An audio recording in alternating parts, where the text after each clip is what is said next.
Hello everyone, it's Ben. Welcome aboard the Bonnie Rackham. We're on to Season 3, Episode 9, the penultimate episode of the season. What an episode. What a lot to talk about. Yeah, this is a big one. I've been a little unwell, so apologies if I sound a bit bunged up, if I'm a bit phlegmy. So, yeah, without further ado, let's get right into this one. Get us underway. Okay, so for a title, I've decided to call this one The Voice of Reason.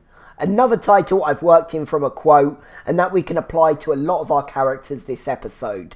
This is taken from the great conversation between Silver and Flint having a heart-to-heart with him about his darkness, and we can apply it to Eleanor thinking she is the voice of reason. Max tries to be the voice of reason after a conversation with Mapleton, and of course Vane himself, a very strong voice of truth, voice of reason in his final stand. So yeah, let's just get into this one. First item. Okay, so this is written by Brad Caleb Kane and Tyler Van Patten. We've seen Brad's name come up a few times now, but it's a first writing credit for Tyler Van Patten. And this is directed by the fantastic Steve Boyum. We last saw him in episode 4, and he also directed last season's opener and finale. So yeah, we're in good hands. So yeah, here we are, this episode, this emotional gut punch of an episode that everyone dreads on the rewatch, gets to everyone on the first watch. Of course, Charles Vane will be the main talking point for this one, and his selfless sacrifice to get the people of Nassau back on board and encouraging them to fight back. But there's so much more going on in this episode. Eleanor's revenge is clouding her judgment, and with full power momentarily in her hands, her reckless rashness returns despite Max's warnings.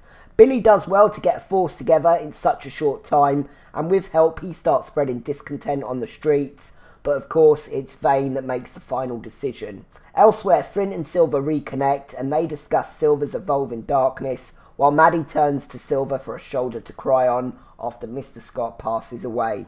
So much great discussion to be had with this one. Lots of great stuff to get watchers old and new ready and hyped for the finale. And just so much amazing dialogue to go over. It's an outstanding episode. This absolutely has to be a 10 out of 10 for me. Full house. So yeah, let's just get into that character deep dive and just, yeah, get right into this. Next item.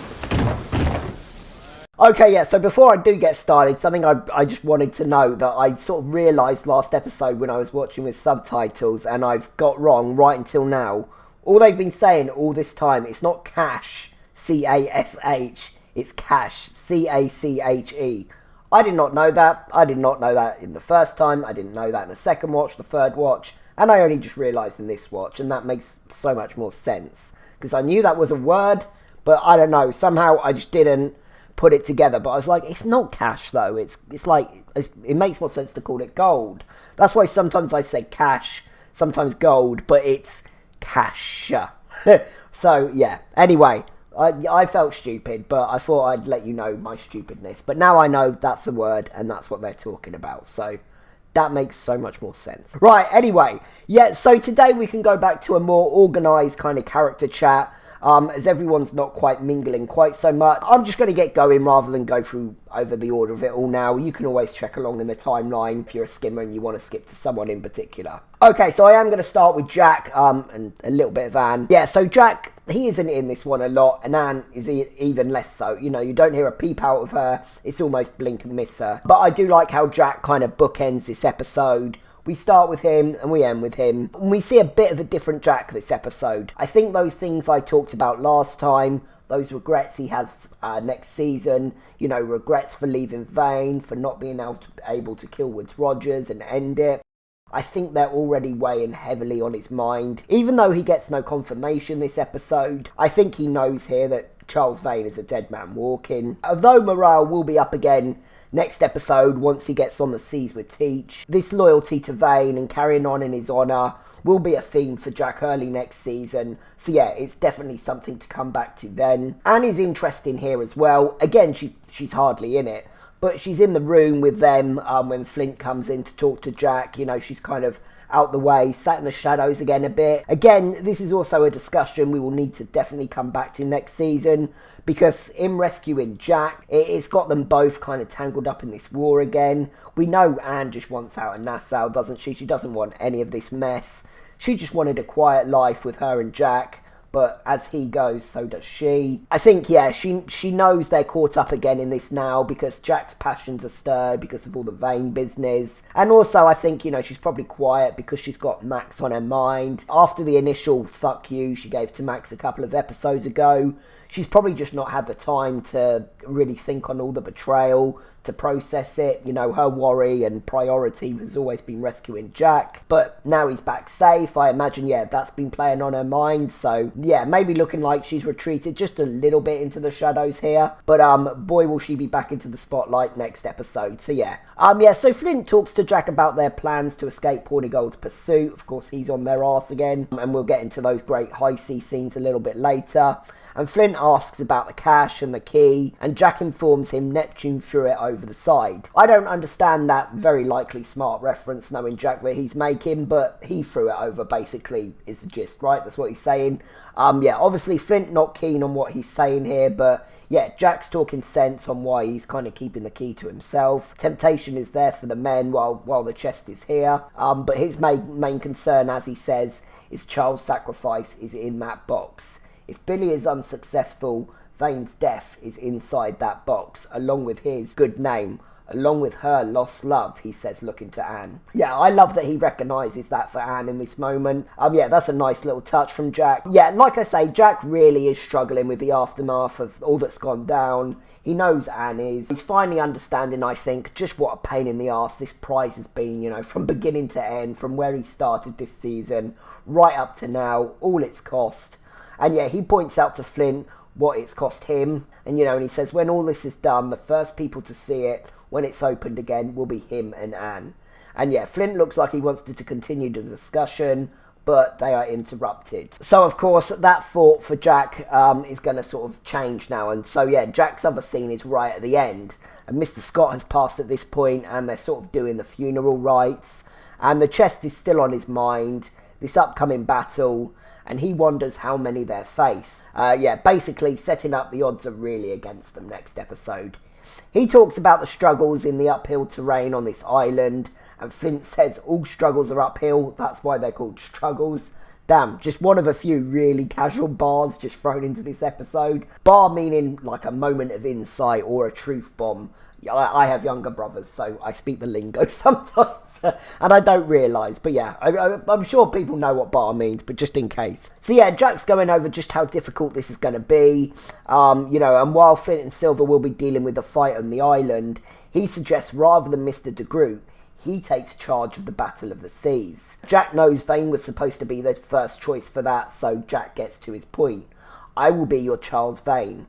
There's too much of him in me to fully will him away. Again, this sort of calls back to what I was saying about what's to come with Jack. But yeah, he's stepping up to the task, I think, is the main point he's sort of making here. He's committing in this moment, maybe not for the right reasons. His passions, like I say, are definitely up. I think let's save going any deeper into Jack and Anne until next episode. Because yeah, this chat can continue quite nicely. They're sort of setting us up with them too for season 4. But otherwise, there's not much else with these two to go into this episode. Okay, so let's move on to Maddie, the Queen, and Mr. Scott. Okay, so we're on to Maroon Island, and a nice scene with Maddie and Mr. Scott. First, there's a quick scene where they sort of all arrive back, and a nice reunion for mother and daughter. The Queen spots the chest, and Flint fills her in on some things and predicts they had about a week to prepare before Woodes Rogers' forces arrive. And the Queen spots the beaten man from last episode, and Maddie quickly covers, saying it was all a misunderstanding. There's a confused look from Flint between Silver and Maddie. Obviously, we'll pick up with that with their fantastic conversation in the next section. But yeah, as we learnt with Maddie, as far as she's concerned, it's dealt with and she's moved on. So yeah, she's unaware. Silver couldn't let it lie with his own man. So yeah, it seems to satisfy the Queen at least, which is the main thing for all in the moment. So yeah, Maddie goes to see Mr. Scott, and sort of after their last meeting a few episodes ago, him telling her his regrets she missed out on, seeing both his worlds. I think in going back to Nassau a couple of episodes ago, Maddie saw a little bit of her father's life, what could have been hers, and maybe a bit of Eleanor's world as well. Maybe understanding a bit more how hard it was for him juggling both lives, and how easy it would have been to get caught up in the Nassau politics. Had they stayed, or had things been different? I think she's kind of understood a little bit of all that. I think Maddie has her suspicions as well of how close he and Eleanor once were, that he was a father figure to her, and Eleanor another daughter figure to him, maybe even more so than herself. She's already said to him in an earlier episode, we don't really know each other, haven't been in each other's lives, almost like she expects that he loves Eleanor more, I think. But Mr. Scott, he reassures her in this moment, only you. So yeah, for me, Mr. Scott, I think, is clearly lying to her in this moment. He knows he's dying, so he's claiming all his fatherly love to her in this moment, because it's the right thing to do, isn't it?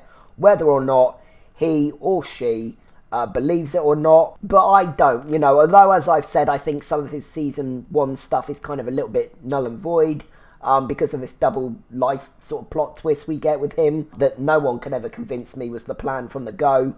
There's no doubt to me that he loved Eleanor in season 1, and in that 5th episode, when he's talking about the weapons to Emmy, right back in season 1, and how they're dangerous to someone he loves, I'm confident he means Eleanor, not Maddie.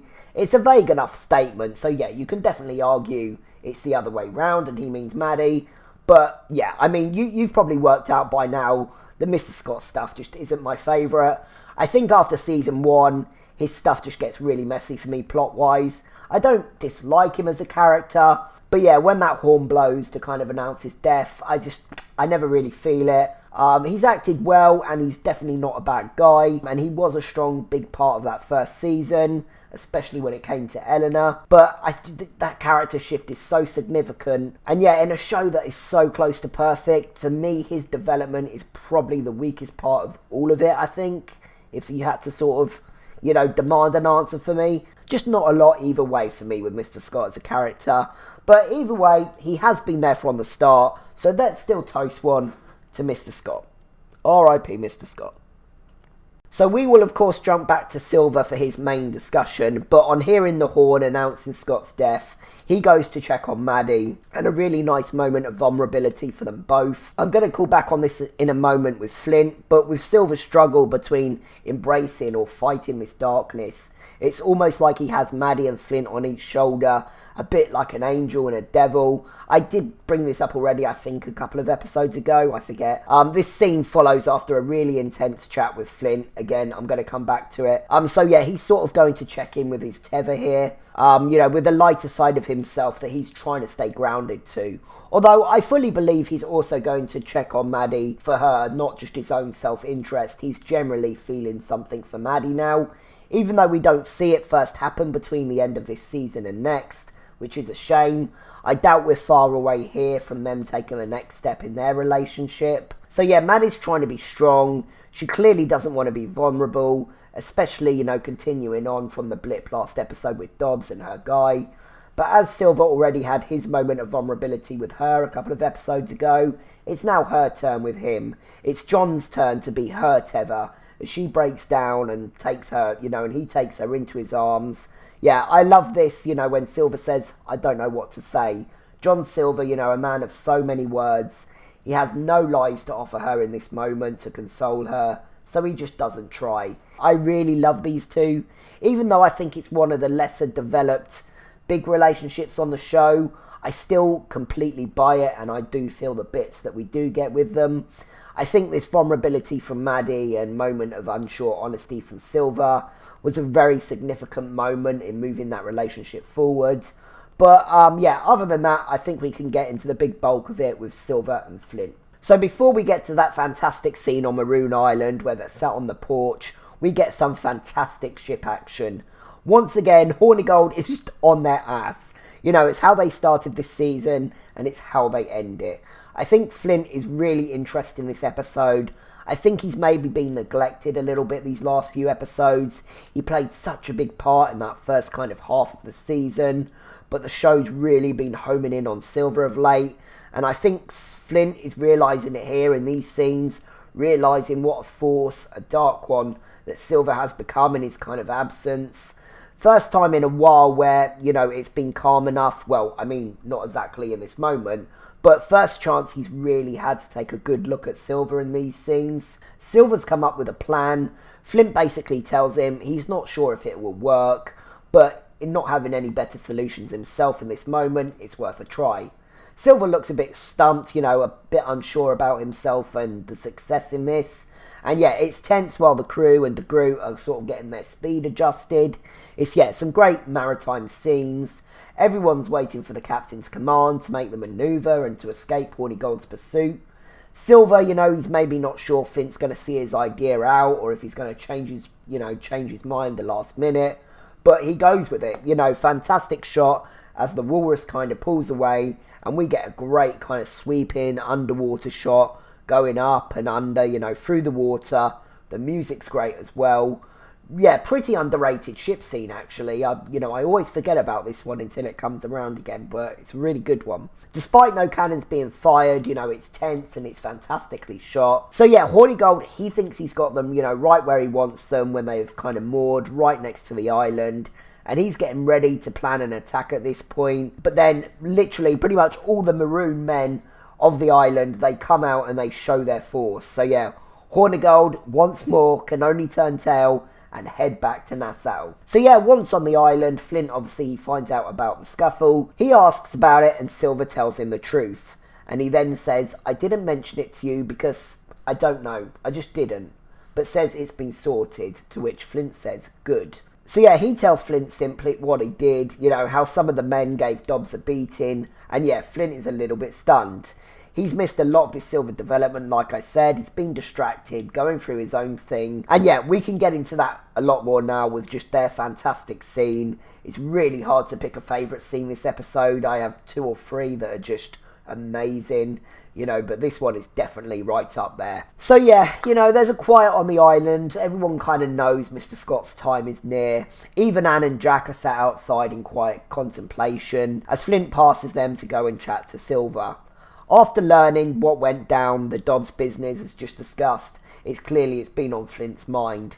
His worry is Dobbs, having a vendetta against them, you know, a possible kink in the chain for the battle to come.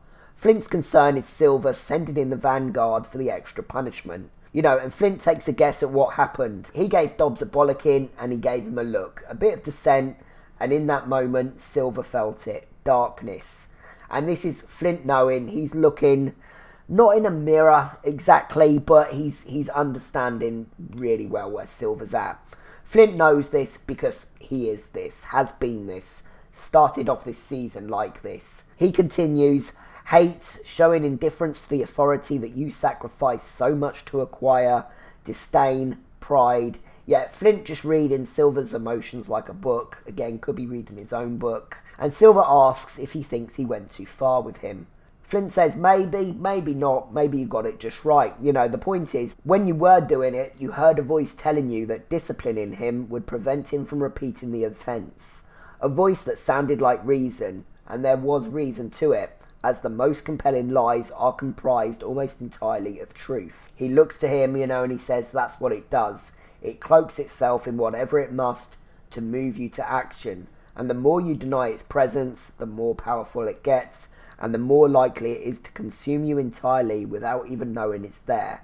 Well, that's probably got to be quote of the episode, hasn't it? Like, goddamn, what a speech by Flint. I had to write most of that down. Just such a fantastic speech. A man that just knows himself so well now, knows that darkness, recognises it rising in Silver, and Silver recognising it as well, and knowing it's what's happening in himself, but kind of not being able to do much about it. And yeah, I've kind of talked about these levels with these two, how he started here, Silver down here, Flint up here, you know, and we are at least here now, you know, or, you know, we're getting here now. Flint is maybe seeing that as well. Yeah, Flint finishes by saying if they're to lead the men together, he must learn how to know its presence well so that you may use it rather than it use you. Yeah, just more great dialogue, tying into other stuff going on as well. I'm not sure Silver needed the confirmation that Flint has experience with this. I think it's quite obvious, but I do love that when he asks, you know, you have experience with this, and Flint simply says, yeah, I do. You know, so Silver ponders, I can't tell if this was a warning or a welcome. That's the question, isn't it? That's the question. You know, it follows on nicely into their great flashback scenes next episode. Is this a welcome to the club or a warning? You know, don't become like me, don't make the mistakes I did, or is it a different kind of warning? You know, slow down, don't get too ahead of yourself to Silver. You know, this is still my show here at the end of the day. You know, I could definitely make the case that that's the warning he's given as well, considering how we end the season. But yeah, let's save that discussion for next episode. But yeah, along with the angel and devil theory I kind of brought up earlier with Madi and Silver's scene, some stuff tough for Silver to ponder, especially how similar Madi and Flint end up being coming into next season, their passion for this war. But yeah, great scene. As I said, Flint being a little neglected in this show last 2 or 3 episodes. So good to see him regroup a bit here and get a bit more of him. Have this sort of heart-to-heart, might not be the right phrase, but give this advice to Silver, however he means it to come across. And this speech could also apply to Eleanor as well this episode, or even Eleanor in general. A voice that sounded like reason, as the most compelling lies are compromised almost entirely of truth. You know, that's what she does.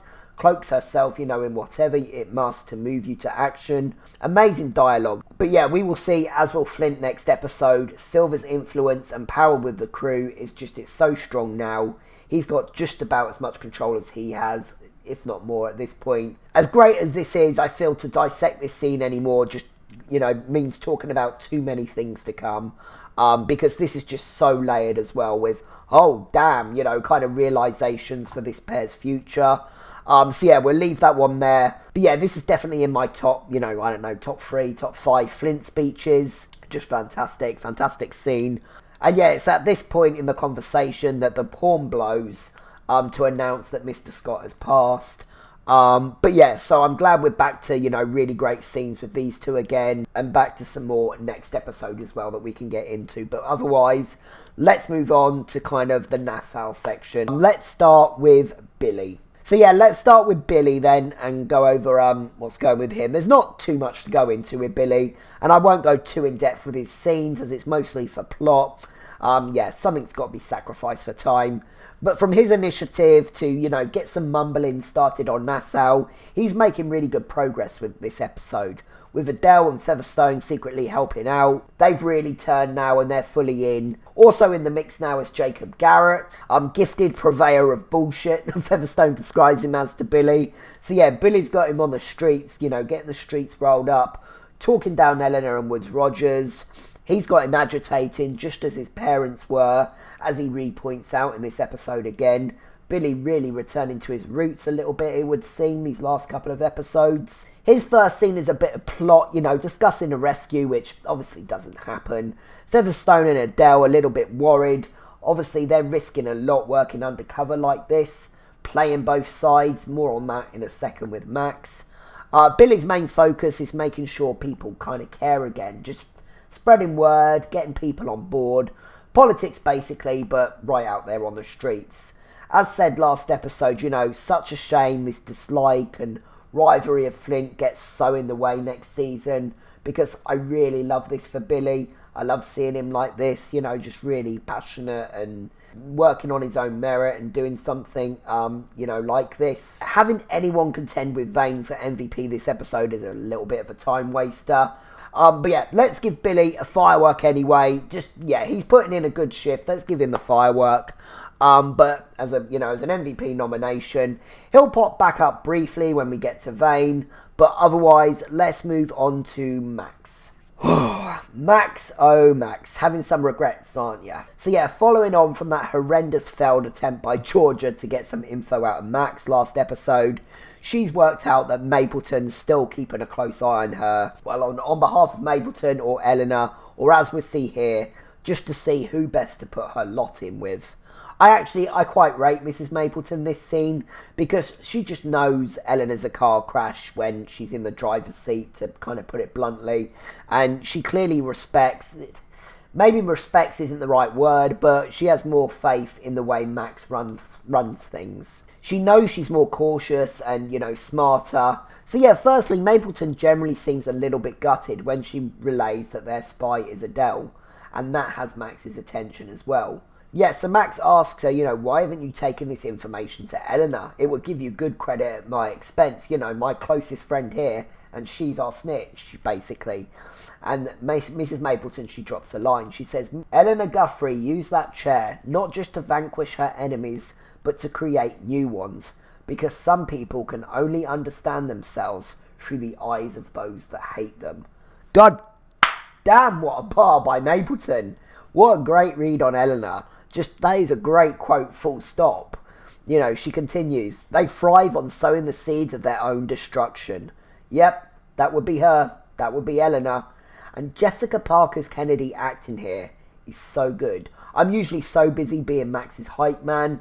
Not at the moment, really. But that I think I've neglected until now to really give some love to the talented actress that plays her. Yeah, it's really subtle, and so subtle I've not caught it before. But she has like literal tears in her eyes while Mapleton is saying this. I'm not certain exactly what she's feeling here. Seeing truth in that statement for herself, her own motives, or she understands maybe she's gone in with the wrong people, unstable people, but she's just too far along. Obviously, get more of that in a bit when she speaks to Eleanor and she tries to talk some sense into her. But she's in now and she has to see this through for at least a while until it all just really turns to shit next season. Mapleton says on Eleanor, she has new friends now. To her, she still looks the same. And yeah, I wonder if that's a little dig at Max, from Mapleton as well.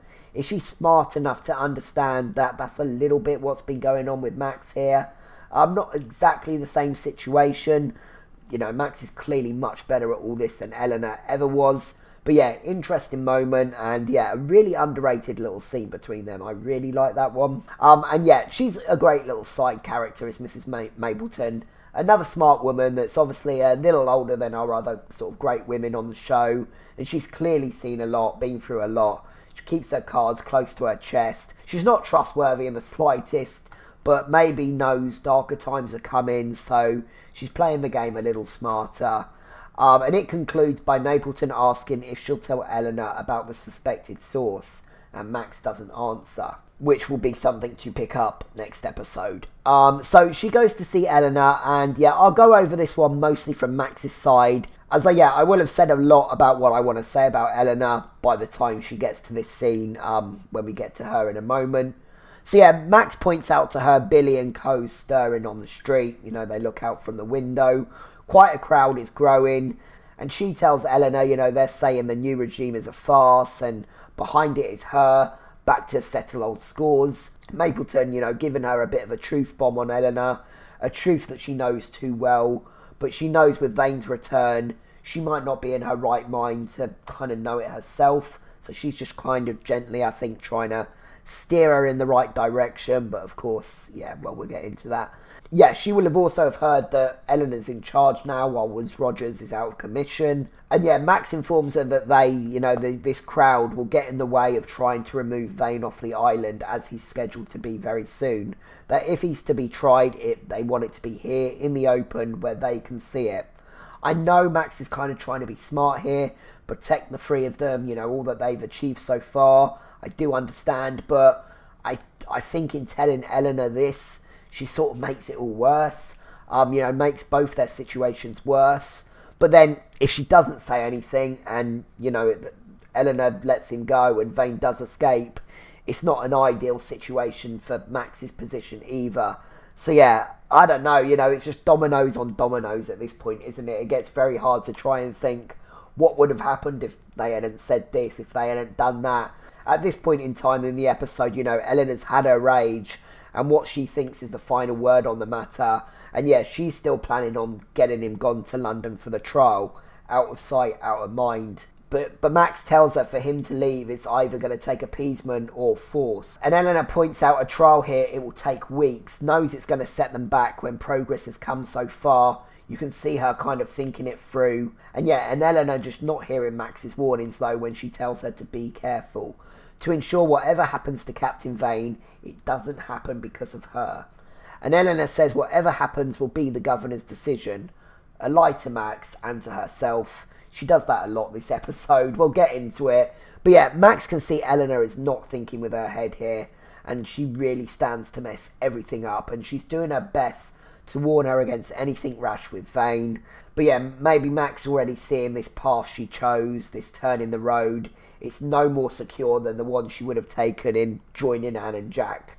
You know, and Max does pop up again in this episode. But yeah, let's just get into Eleanor, because she's coming up, and so let's just start from the beginning with Eleanor and get into her. Eleanor. So with Eleanor, I've kind of worked it out, I think. I've worked out, you know, to why my confusion as to why I haven't been hating her so far this season. I've actually been fighting in her corner a little bit. I've worked it out. Her downfall has always been when she has power. You know, when she has complete control.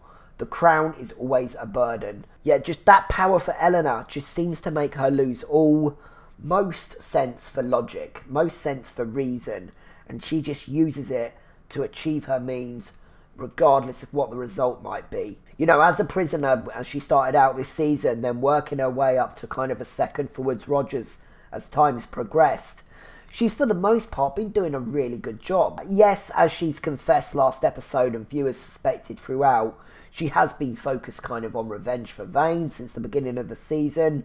But as we've seen, she's been a good advisor to Woods Rogers these last few episodes, especially since they arrived on Nassau. But she's just about to start something that you could argue, you know, brings about her own death, pretty much. So yeah, let's just get into that great opening scene with her and Vane. Just firstly, amazing framing and lighting in this one.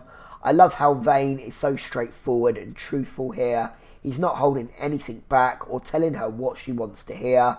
I mean, that's not who he is anyway, is it? But he's not going to lose or gain anything here in this moment, and he knows it. But perhaps his mind is already made up here, you know, on seeing Eleanor going all in on this lie. She's telling herself about her father. Yeah, you know, I asked about that last episode, what Eleanor's motivations are.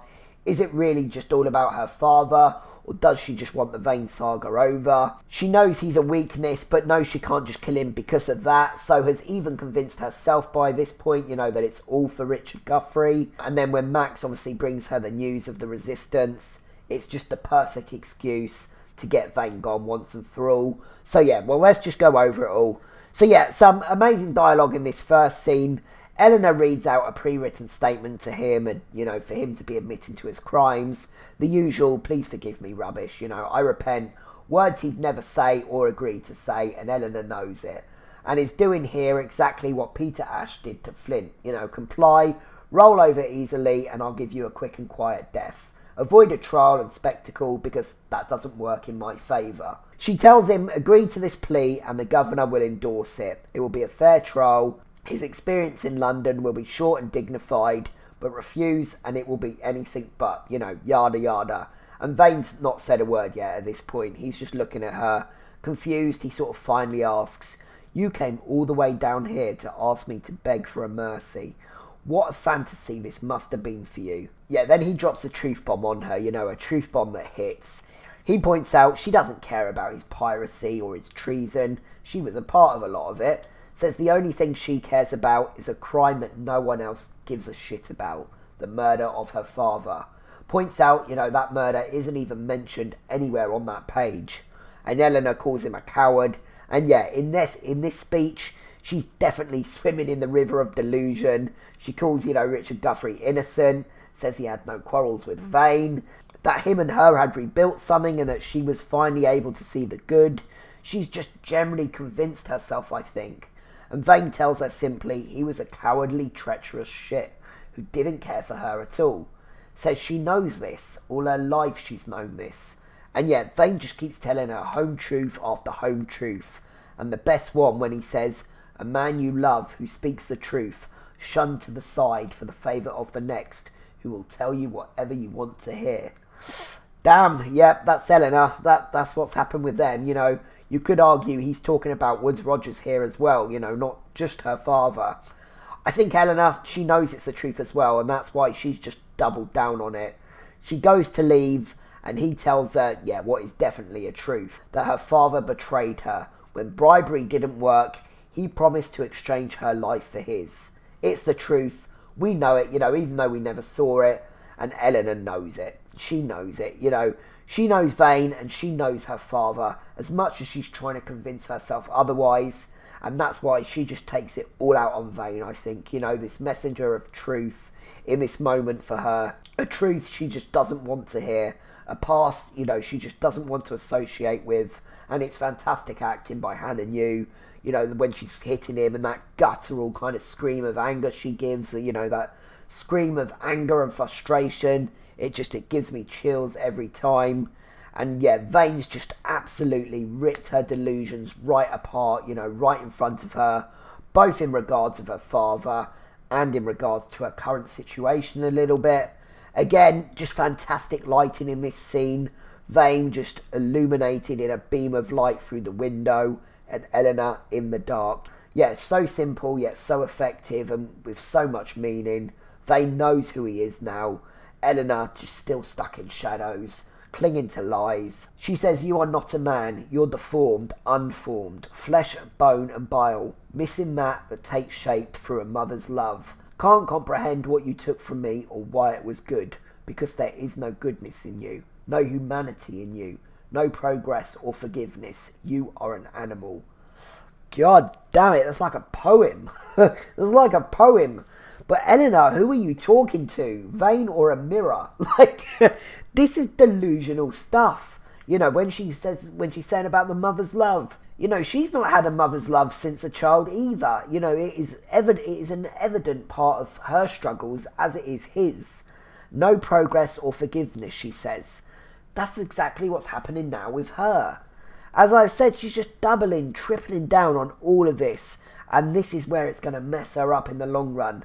This is just where she lets emotional rage and anger take control, and why she's kind of just so frustrating, tragic, sad. You know, she knows Vane will never sign that statement and that it will go to trial, and she just wants him, you know, gone to England as quickly as possible.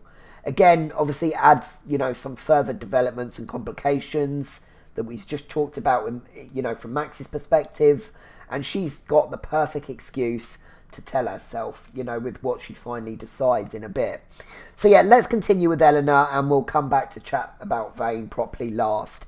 So yeah, she goes to see Woods Rogers, who has been confined to his bed by this point. You know, he's coming down with that awful virus. His associates are all around, but on seeing Eleanor, he kind of dismisses them all. Not before saying all information regarding the retrieval of the cash is to be relayed to Eleanor while he's resting. A bit stumped, you know, the one guy kind of stares at him a moment, and to be fair to Woods Rogers, that "go away" kind of always gets to me and makes me laugh. I think that's a really funny touch. So alone, he asks about Vane, knows she went to see him, notices her hands are bruised, says he doesn't care what happened, knows what she took in that cell, only asks if she was able to leave it behind. I don't know if he fully knows what she took in that cell. I really don't. But finally, a little bit of truth from Eleanor this episode, and she says there is no leaving it behind, but I'm ready to move forward. We'll see. We'll see. So it's a short while later, and Mrs. Hudson is called in. Eleanor is caring for Woods Rogers. You know, he's gone downhill. He's completely out of it, oblivious. Yeah, Eleanor wants her to tend to him and doesn't want him bothered by anyone while he's in this state. Informs her he called her Sarah, you know, his wife's name. I've actually not really given either of them a hard time for the kind of cheating thing. So yeah, I hope that felt awful for Eleanor, you know, just, I know, you know, this Sarah's obviously not really in the picture and it's probably a marriage of convenience, but yeah, I still hope she feels bad. She says if his condition changes to send word. So yeah, after a chat with Max as previously discussed, so yeah, Eleanor's made up her mind. She wants Vane gone one way or another. In knowing now he's not going to be whisked away in a few hours, in knowing the streets are just going to make this a palaver, a public trial. So yeah, she's just going to now take matters into her own hands. I think the reason is twofold because of what I just said. You know, she's tired of it, wants it over with Vane. You know, while he's still there, being talked about, it's a reminder for her, a reminder that this path, you know, she's put her lot in now might not be right, that what Vane said about her father was true. You know, she wants it gone. And now, another reason, again, Max might have to take a little bit of this blame, although I understand she was trying to give her a warning and do the right thing, but this leads back to what Mapleton was saying. Eleanor's her own worst enemy, basically. She's heard from Max and seen for herself. There's still respect for Vane on the streets, and she hates it. But instead of thinking smart, and thinking of another way to sneak him away, or just take a bit of time to weigh her options here, she's just going to make the completely wrong decision and just add flames to this fire and just, absolutely just set a course for everything that's to come. A fire there's no putting out now. So while out of it, she speaks towards Rogers. Says she warned him. The closer she got to him, the more dangerous she would be. Says she's never given a damn what people think of her. I think that's lies. She's still lying to herself here. But she says she gives a damn what he thinks, which, I believe that. Hopes that when he wakes up, he will understand why she did what she did. It's all that she could think to do to protect him, the only way she knows how. Again, there's some truth in that, to be fair to her. Again, until Max gave her the heads up, the matter was done. Vane was being shipped off, matter closed. But with crowds stirring, she is also worried about what this will do for progress, for his progress. But again, that personal stuff just discussed, it's just clouding her judgment.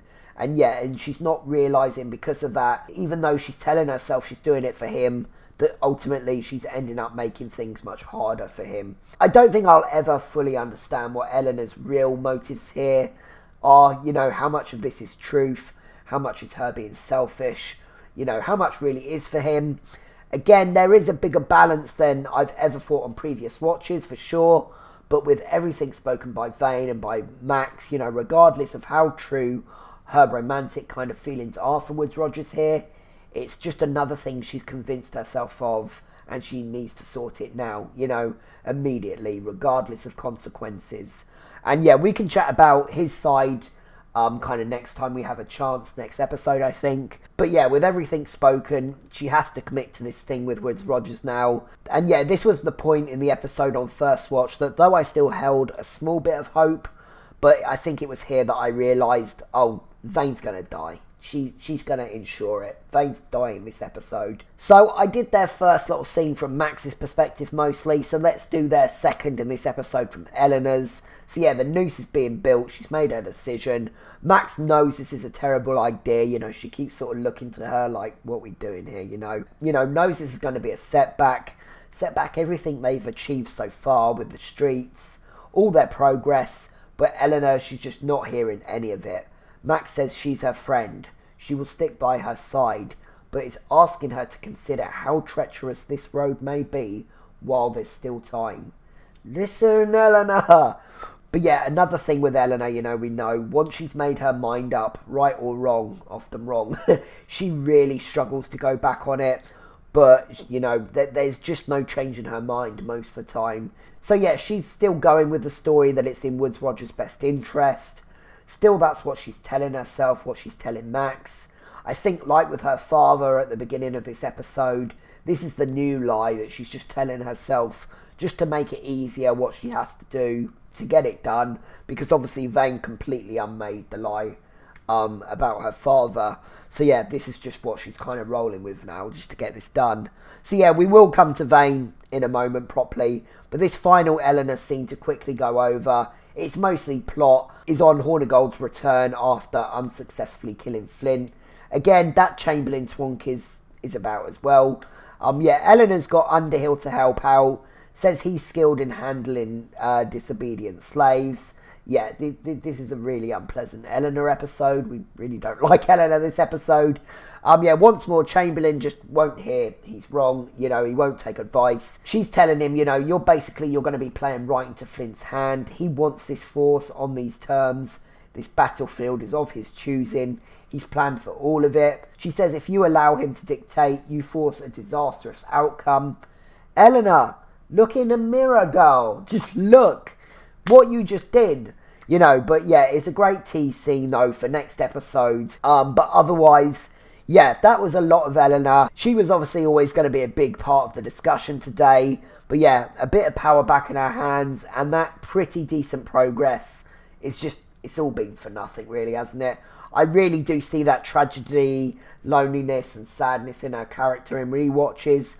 So I can never completely throw in the towel and say I hate her.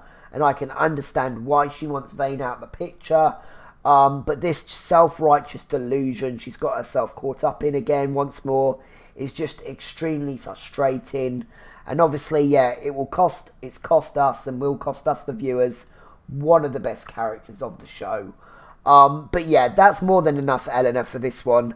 Let's give the man himself his time, to close this episode out. So yeah, I have gone over that great first scene, mostly from Eleanor's perspective. As I think I said, Vane is very quiet while she's talking. Knows she's talking out her arse in terms of her feelings. Does what Charles Vane does best, and the only way he knows how, just the truth. Again, Eleanor knows this. That's why she lashes out like that on him. Knows he's not saying something nasty just to get back at her. No lies are leaving his lips. Does Vane know he's a dead man here again, Did he know the moment he returned to Nassau? He's had a couple of plot lines, showing growth and transformation, but he's always been straight down the line when it comes to telling the truth in a moment to others and especially to himself. Yet again, he will likely suspect or know some sort of rescue or upset is being organised here.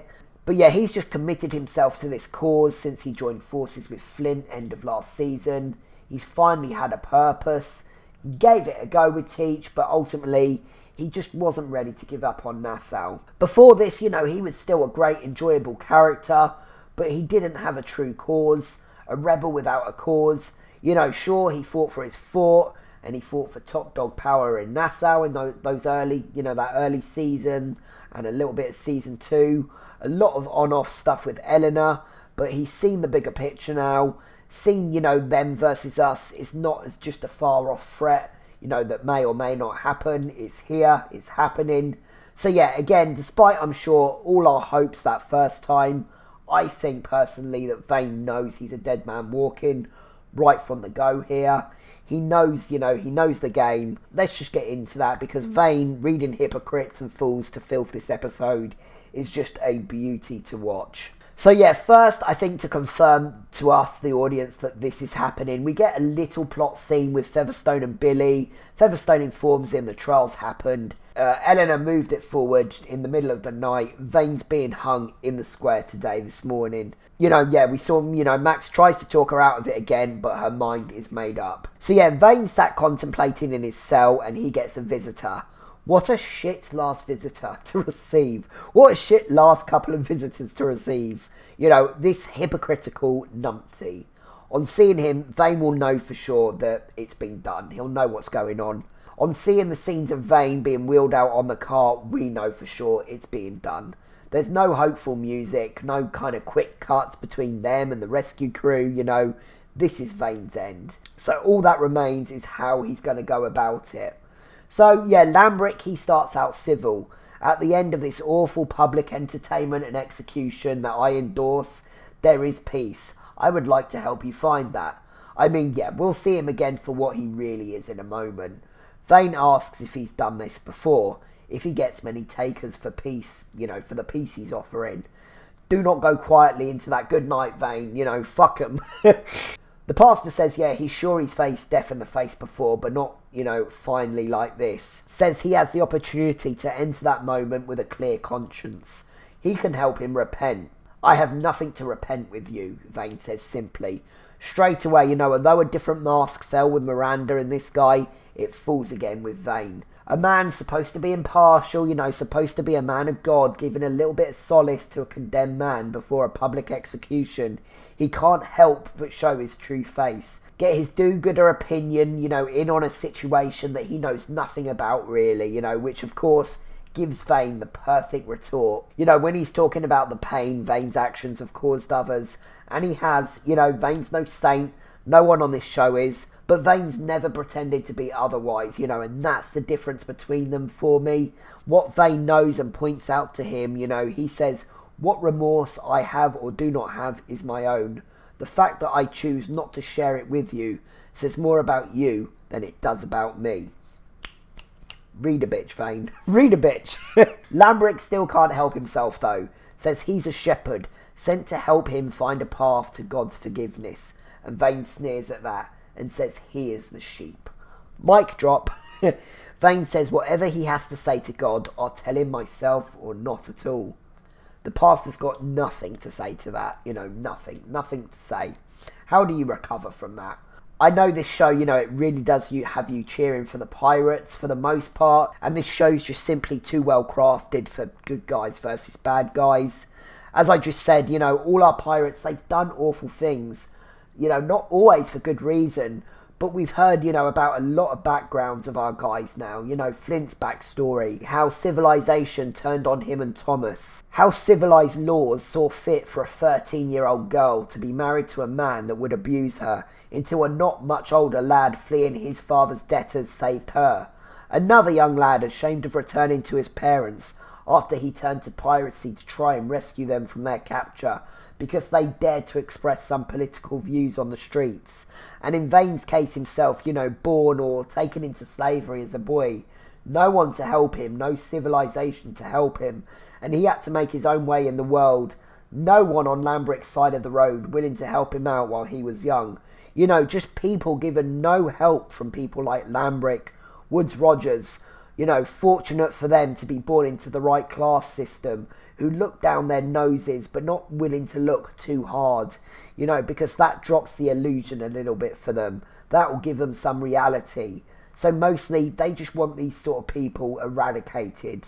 And Vane knows he needs to do something to, remind this compelling flock what's really going on, down here, what's really happening here. But that's a bit of a rant there, but that's why I always cheer for the pirates, the underdogs, especially against men like Woodes Rogers and, Peter Rash and this bloody pastor. Not because they're any better in their bad deeds, they do bad things, I said, but because they don't claim to be something else. Especially Woodes Rogers, I do give the hard time for, but the pastor is probably next in line, being a man in God, just not being an impartial man of God that he should be. But anyway, that's a tangent, but I hope the point's kind of been made with this bloody Lambrick guy. I think that's it now, that's him done. But thank goodness, I think Vane probably shut the casket on that Wally forever. But anyway, so Vane's up there, and they do a bit of teasing, with Billy and Jacob. They're debating what to do. There's maybe a little smidge of hope, here that something may happen. What did you think on your first watch? Were you still hopeful here? Or deep down, did you know this was happening from an earlier point? But fair play to Billy, he was willing to risk himself here to save Vane. So again, he definitely deserves some praise for that. So the judge, that's who I'm guessing it is getting the crowd going. Vane's silent, he's taking it all in.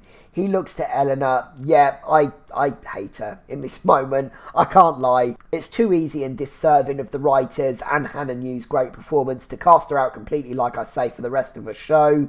So maybe I'll praise her again when she's dead. I'm joking, but for now she can fuck royally off. So Billy and Jacob are edging closer, getting ready to make their play. There's a look between Billy and Vane, and a look that just seems to go on so long. Maybe here is when Vane makes his final decision, on hearing the crowd jeering him, as Eleanor is expecting, on looking at her. He wants to have the last word and get people believing in a cause again. A cause he's given up everything for. The shot when he looks to Billy and shakes his head, I cry every time. I love how Billy understands immediately. And so the judge asks Vane if he has anything left to say. And this is exactly what Max warned Eleanor about. Eleanor knows this man. She should know this is coming. Maybe she does, but doesn't care, doesn't fear it. But again, just this unrest on the island between the, amongst the people is being completely underestimated by Eleanor and Woodes Rogers. And so we get another great monologue from this episode, a final one from Vane. For time, I won't write this one out verbatim. He tells them the men fear them, not him. He knows his voice, one that refuses to be enslaved, once lived in them, may yet still. The shouting and general mob mentality has stopped at this point. It's silent. He says they brought him to show them death, to frighten them into ignoring that voice. But know this, we are many, they are few. To fear death is a choice, and they can't hang us all. Once more, he looks directly to Eleanor. What a disappointment she must be to him in this moment. You know, hardly a priority to him anymore, not been for a while. But yeah, you know, after all they've been through, the silence hangs, and to prove his point, and because he's such a badass, Vane looks to the executioners, and he just says, "Get on with it, motherfucker." And then further still, just to prove he's a badass, when the wagon starts rolling, he walks forward. He's showing them all he's not afraid of death. He's making the choice. And he knows what he's going to bring forward in this moment. Just amazing scenes. And no MVP big build-up section needed at the end here. Charles Vane is obviously clearly picking up his final MVP of the show. So yeah, taking him to a final, very respectable final count of 4. So there's no noise, there's no cheers as Vane walks off and he takes his final breaths. Max takes another worried look at Eleanor, and Billy lets the image of Vane dying sit a moment, and then he gets the men to pull on his kind of legs to ease his suffering as well. You know, another act of defiance in front of Eleanor and for the crowd to see. Again, not a pin drop. Then the looks towards Eleanor start, you know, the murmurings start. Billy points it out to Jacob Garrett, you know, when he asks why, and he says it was the only way to start it. The resistance in Nassau is underway, you know, from tears to goosebumps. Phew, yeah, that's a tough one. It's a really tough scene. It's a really tough episode. It's, you know, it's badass. It's the only way a character like Vane was ever going to go out. You know, he was going to go out fighting, but not in the way we would have guessed, you know, in starting this show. Of course, another nice tie-in with kind of real-life history, although obviously very different circumstances. The real Charles Vane was hung. But yeah, what a character, what a journey, just what a phenomenal character performance from Zach McGowan. Just bringing this, what might start, you know, for a lot, as a fairly dislikable character. Then as season 1 progresses, we start to understand, as discussed, you know, good and bad. It's not as simple as that. We get a little bit of his background, see that there's more to him, see what he's been through, see how smart and to the point he is. And we start to see, though, yeah, he's not a good boy. There's a strong sense of fair play, good form in his deeds. Even if his deeds aren't always good, add in the complex love he has for Eleanor. And yeah, just a great multi-layered character that is just such a shame to lose. But at this point, for the story to progress, a big name definitely did need to go. So it makes, it makes perfect sense. There's no complaints there on that point. Was definitely about the right time, but it's still obviously definitely a toughie. So yeah, let's raise one. Let's raise a final one to Charles fucking Vane. And so, as discussed, with Jack committed to taking Vane's place in Battle on the Seas, he's going to need some help. So who does this episode end with? Teach is sat looking slightly terrified, brooding. Like that first scene we've got of him, you know, we only see him from the back to start. Almost like he's been sat there since Vane left, kind of waiting for this news. Yeah, he's a smart man. He knew Charles was public enemy #1 on Nassau and was committed to this thing. So, you know, this was likely to happen sooner or later. He's sort of been expecting this news. The messenger lets him know, you know, what went down, asks him what he wants to do about it. And yeah, we will put a pin in that in Teach until next episode. So yeah, with Vane already awarded MVP today, no big build-up needed. Yeah, was Billy the only other contender? It doesn't matter. No one else was ever winning. So yeah, you know, just an amazing episode. But with that said, and that all done, I think that's been a long one. Apologies if I was a little bit blur, sounding a bit snotty or whatever this episode. But yeah, I wanted to get this done while I was having a good day. Thank you as always for watching, guys. And I will catch you very soon to go over that final great episode of the season. But yeah, and I will see you on the flip side. Peace out. Bye.